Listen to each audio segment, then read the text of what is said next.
An English nurse named Lib is sent to an Irish village to act as an unbiased observer of Anna, a girl who hasn't eaten for 4 months. Florence Pugh plays Lib, and here's a controversial take.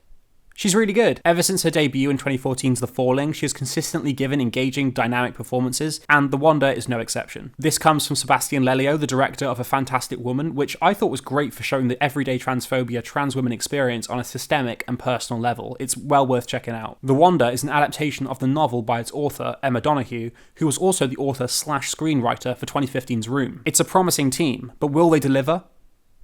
Yes, Donoghue based her novel on tales of real fasting girls, in particular Sarah Jacob, a Welsh fasting girl from the 19th century who gained fame and notoriety when the local vicar claimed her fasting was a miracle. This was proven to be false, however, when she moved to a hospital and the condition severely worsened. Under constant supervision, she was unable to secretly eat, which was what she had been doing. When Sarah's parents were told that her daughter was starving to death, they claimed that she would often regain strength from periods of ill health and refused to feed her. Horribly, she died a few days later and the parents were arrested for manslaughter. Donoghue takes this premise and relocates it to 1862 Ireland, which draws a clear line between the starving girls phenomenon and the famine, which ended 10 years prior, which contextualizes their religious explanations as more desperation, trying to find some hope from the tragedy they've suffered. Each character has concocted their own explanations for the supposed miracle. The religious leaders and Anna's family believe this to be an act of God. The Doctor, played by one of my favourite actors, Toby Jones, suggests that Anna is able to photosynthesize, and William, a journalist from the Daily Telegraph, believes Anna to be a fraud. But it's revealed later on that Anna's mother had been passing her food when kissing her daughter good morning and good night. But Anna believes she's being kept alive by God, and so, in a way, she's not lying, because her story is true to her. Anna is played by Keela Lord Cassidy, who is another standout, and her mother is played by her actual mother, Elaine Cassidy. But the most fascinating thing in a sea of fascinating things is the opening shot.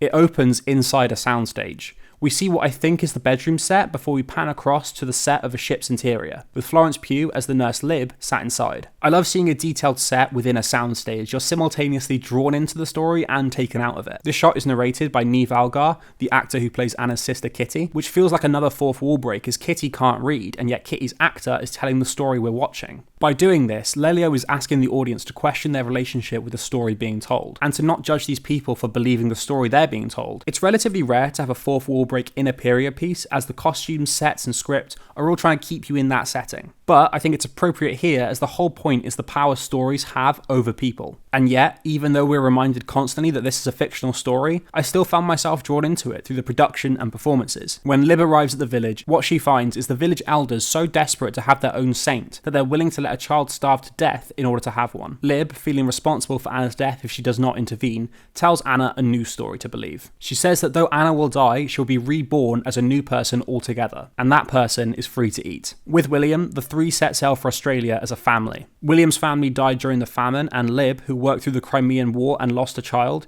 in a way are reborn as well, becoming the Cheshire family. They've taken control of the narrative and created a happier one for themselves. The characters rewriting their own ending reflects how Donoghue retold the stories of the real fasting girls and gave them the life they should have had. Through the strong writing, directing and performances, The Wanda has stayed in my head days after watching it, and gets better the more I think about it.